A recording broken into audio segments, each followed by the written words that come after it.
Ju përshëndes të nderuar miq kudo që jeni. Paqja dhe mëshira e Zotit qoftë me ju. Sot dëshiroj me ju të ndaj një video në të cilën dëshiroj të flas për një fenomen që quhet bestitni apo besimi në gjëra të kota, në gjëra të pavërteta. Por që ja një pjesë e popullatës vazhdon t'i besojë këtë gjëra. E pa është udhës sepse gjithnjë po dëgjojmë se njerëzit orientohen në bazë të disa këtyre fenomeneve të cilët absolutisht nuk kanë gjë të përbashkët me të vërtetën. Bestitnia është një besim pagan që daton që nga kohët e lashta, por si ndodhi që ky fenomen të mbjetoj edhe pasardhjet së Islamit në këto troje. Po fillojmë me disa thënie sepse nuk kemi mundësi që t'i trajtojmë të gjitha sepse janë shumë. Nëse për shembull një macë e zezë ju pret rrugën, kujdes, do të ndodhë diçka e keqe, ju thuhet, apo? Fenomen i përhapur gjithandej. Ta dini se nuk ndodh kur gjë. Asgjë hiç, edhe maca e zezë, edhe maca e bardhë, apo e larme janë krijesat e Zotit, më shumë se kaq s'ka kur gjohet vërtet.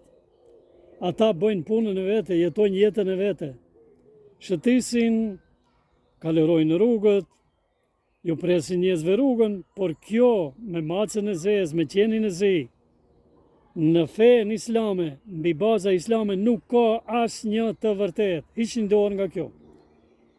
Ose tjetra, mos i pritni thonjtë të dorëve dhe të këmbëve me njëherë, pra së bashku. Ore pritni thonjtë sa herë që të mundeni, se është higjienike. Është pastërti. Mos presja e thonjve është pa pastërti. Ndaj nuk ka kohë të caktuar, nuk ka ditë të caktuar. Lërini këto masale, këto pralla. Mos i pritni thonjtë natën dhe ditën e xhuma. Ore pritni thonjtë kur të mundeni, sa herë që të mundeni, edhe ditën e xhuma, sepse ka thënë i dërguari i Allahut, ditën e xhuma, lahuni, pastrohuni, vishuni me rroba të pastra dhe hyni në xhami për të falë namazin. Mos vishni çorape që janë njësoj, ose të di çorapet e mbathura, ose këmbë zbathur, jo. Dhe jo vetëm me një çorap, se do të vdes gruaja. Çfarë katastrofe, apo? Kjo nuk është e vërtet, o njerëz. Është vetëm çështje estetike. Ai kjo të di çorapet e mbathura apo jo?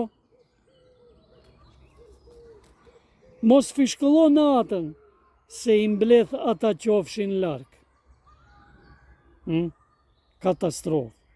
Po normalisht mos fishkëllo natën, se nuk është e njerëzishme pikëspari. Natën duhet të ketë qetësi, njerëzit flejnë ose pushojnë. Një bestitni tjetër, një ta quaj ashtu një broçkull, një prall, një legjend, një mit që sa vjen edhe forcohet, është bestitnia apo besimi në gjëra të legjendave, të miteve, të shpikura, të sajuara, që është bestitnia e mbështjellë me petkun fetar islam. Kjo lloj bestitnie ka marrë hof të madh, sepse predikohet dhe urdhërohet nga vetë disa hoxhallar dhe nga disa hoxhanica. Dhe për këtë arsye, kjo lloj bestitnie, apo ky besim i rrem, është edhe më i rrezikshëm, sepse edhe vetë besimtarët mund të hyjnë në dyshim në atë që veprojnë, e ka mirë apo jo, nëse nuk ju përmbahet çka? Derseve të hoxhallarëve dhe të hoxhanicave. Nga ne të nderuar, kërkohet që të lexojmë, kërkohet që të mësojmë, jo me qorazi, jo në mënyrë të verbër, të ndjekim, të pasojmë dikend i cili na e mbushën, ose e cila na e mbushën mendjen duke e përmendur në një fjali 10 herë fjalën Subhanallah, 10 herë fjalën Allahu Akbar, 10 herë fjalën Alhamdulillah, dhe ti të hinë friga. Pse frigosh? Jo, e di kur të frigosh? Kur ti ke vepruar keq, kur ti ke ba hile, kur ti nuk je në rrugën ku duhet të jesh, por dersi asnjë hoxhe, i asnjë hoxhanice nuk ka për të shpëtuar, nëse je i devijuar, nëse je keqbërës, nëse je bukshkelës, nëse je zullumqar, ore lini këto. Dhe kush janë ata njerëz, të cilët me të vërtet i dëgjojnë këto gjëra? Janë mua ata, vëllezër dhe motra, të cilëve ju mbërzitet, janë dembel të lexojnë vetë, ta lodhin pak tronin, po çka? Konzumojnë vetëm derse nga rrjetet sociale. Ja po fillojmë me disa nga këto bestitni, që njerëzve po ja u shpërlajnë trurin në aspekt fetar, a? Për shembull, të thuaj 100 herë, 700 herë, 1000 herë, ku e di sa mijë herë, estakfirullah. Po mundësisht, a? Tani kujdes, mundësisht, me një shoqërim të tesbiheve, a? Të atine kokrave, a? Që ti numroj sa herë ke thonë. Wallahi, kjo jo që nuk ka lidhje dhe që nuk ka as një bazë në fenë islame, në aspekt fetar, në aspekt kuranor, në aspekt profetik.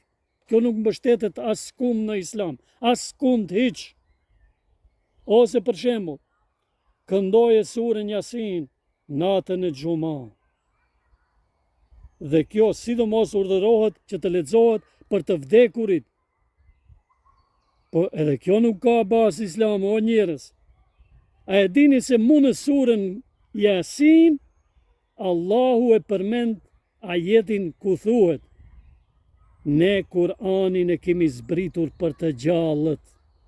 Pra Allahu vetë dëshmon se Kur'ani ka zbrit për ata që kanë intelekt, që janë gjallë. Ti duke qenë gjallë duhet të lexosh, të mësosh Kur'an, të përpiqesh, të tentosh ta mësosh leximin e Kur'anit, ta kuptosh atë aq sa mundesh, por jo pasi që të vdesësh dikush të lexoj Kur'an ty e kjo do të vinë.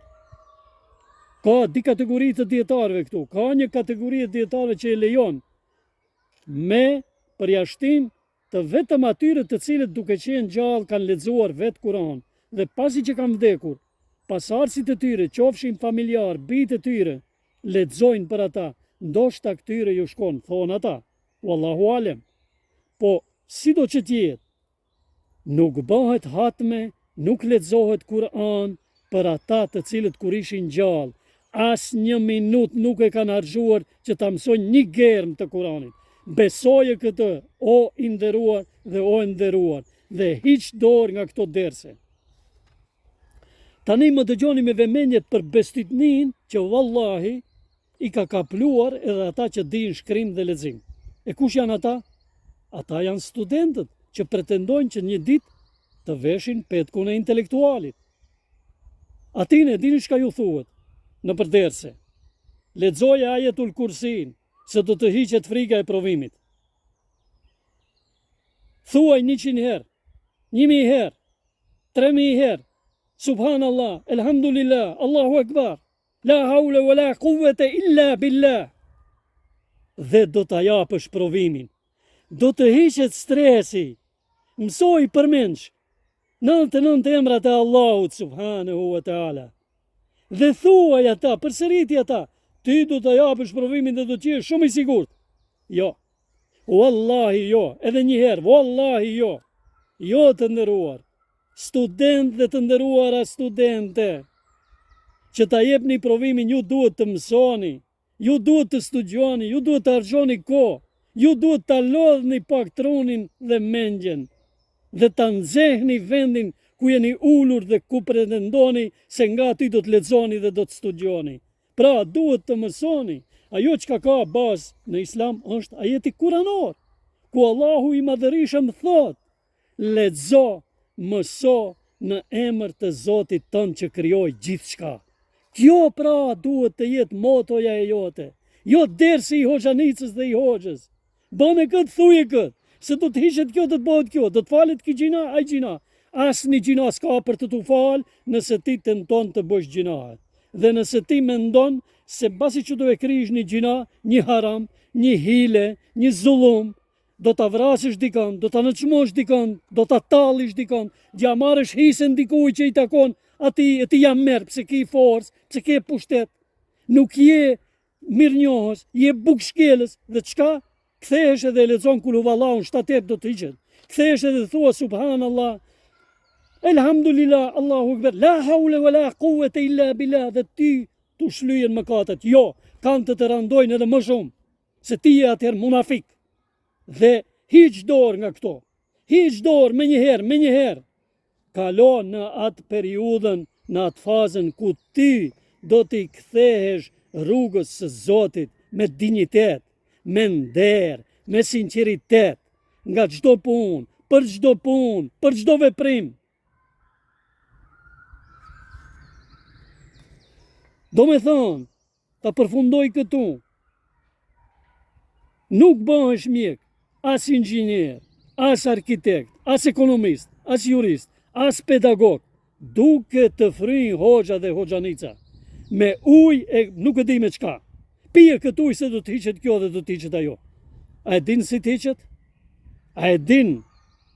Ore, pastroje zemrën, pastroje egon, vine dorën zemër, vendohet e zemra jote.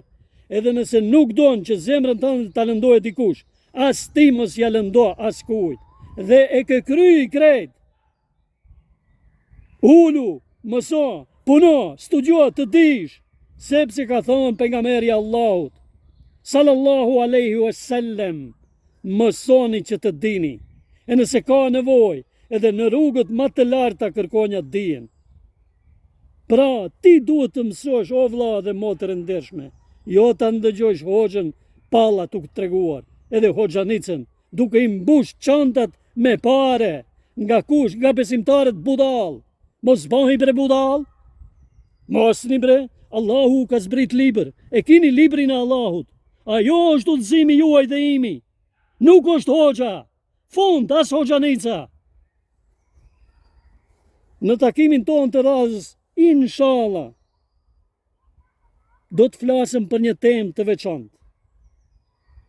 Sa jemi të bindur në atë që besojmë. Deri atëherë, miru dëgjofshim, ju uroj shëndet, ju uroj ditë të mbara, ju uroj lumtumir, paqen familjet tuaja, dhe Zoti qoftë me ju, kudo që jeni.